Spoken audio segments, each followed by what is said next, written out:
jeg har noget på hjertet, David har noget på hjertet, og så til sidst så har Thomas noget, han gerne vil lukke ud, er jeg helt sikker på. Jeg ved ikke rigtig, hvad det er. Det tror jeg heller ikke selv, han ved endnu, men må det ikke, der kommer et eller andet fornuftigt ud af munden på, om det plejer der at gøre.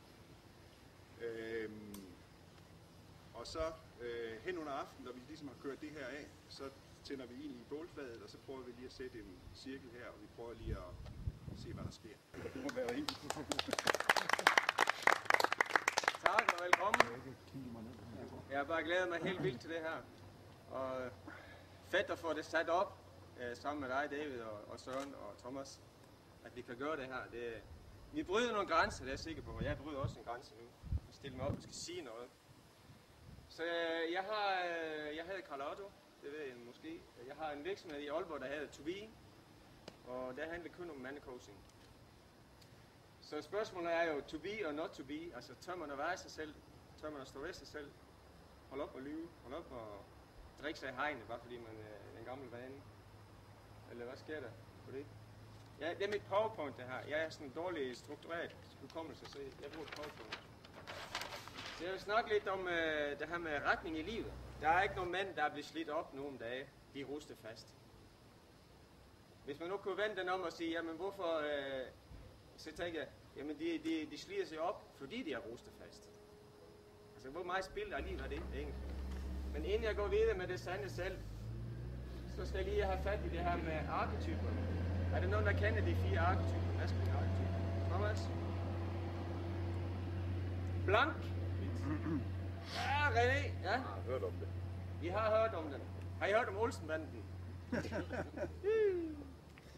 Vi har kongen, Egon. Vi har elskeren, Kjeld. Vi har magikeren, Benny. Han er ikke så spirituel. Og krigeren, hvem er det så i Olsenbanden? Yvonne. Det er Yvonne, ja. Yvonne. Så det at kunne stå i lortet og være i sin egen følelse,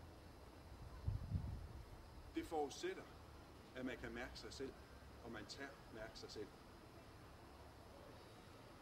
Og hvordan fanden gør man det? Det skal vi prøve lige om lidt.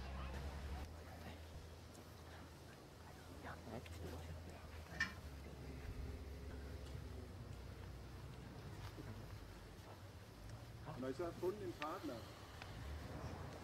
prøv lige at stå lidt overfor det.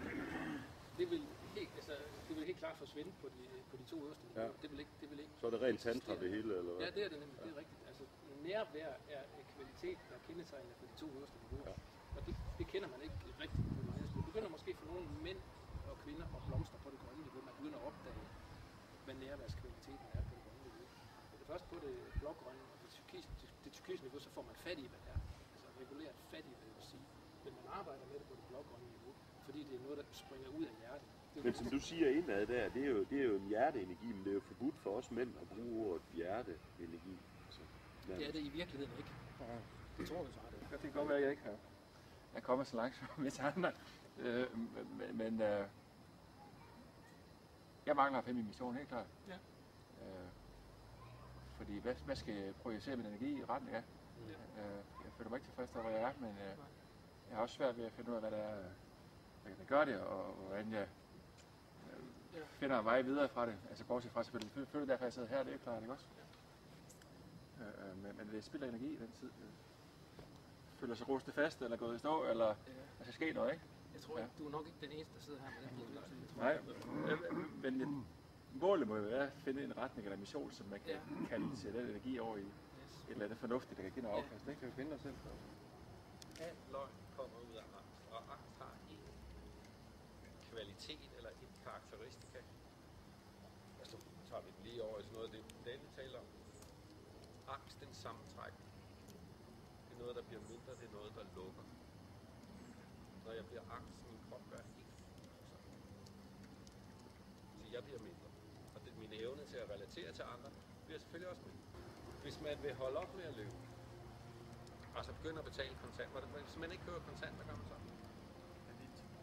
Så køber man, kender Elise Peter, koster kun 100 kroner om måneden, han kører ikke, før det virker.